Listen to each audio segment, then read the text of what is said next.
உதயநிதியை கன்னத்தில் அறைந்த அவரது தாய் துர்கா ஸ்டாலின் சற்று முன் கிடைக்கப்பெற்ற மிக மிக முக்கியமான செய்தி ஒன்று வெளியாகியுள்ளது.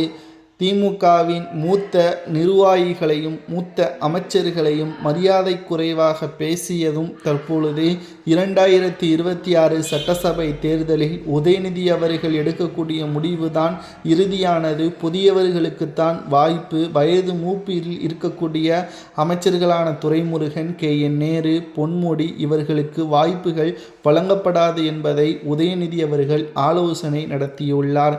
ஆனால் கட்சிக்கு வழிவகுத்தவர் இவர்கள்தான். நேற்று வந்த உதயநிதி இவர்களை உத்தரவுகள் பிறப்பிக்கும் அளவிற்கு உதயநிதி அவர்களுக்கு இன்னும் அரசியல் அறிவு இல்லை. குறிப்பாக 2026 சட்டசபை தேர்தலில் திமுக தோல்வியடையும் என்ற கருத்து கணிப்புகளும் வெளியாகியுள்ளது. இந்த நிலையில்தான் துர்கா ஸ்டாலின் அவர்கள் உதயநிதியை கடுமையாக திட்டியுள்ளதாகவும், வயதுக்கு மரியாதை கொடுக்க வேண்டும், தனது தந்தை அதாவது உதயநிதியின் தந்தை முதல்வராக இருக்கிறார் என்றால் அதற்கு துரைமுருகனும் ஒரு காரணம்.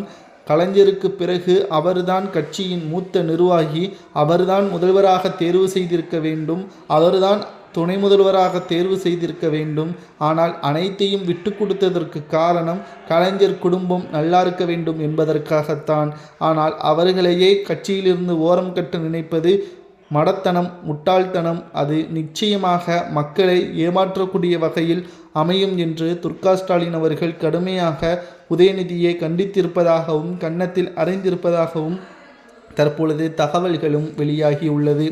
2026 சட்டசபை தேர்தலில் திராவிட முன்னேற்றக் கழகம் வெற்றியடைய வேண்டும் என்றால் அதற்கு கட்சி பணிகள் முழுமையாக மேற்கொள்ள வேண்டும்.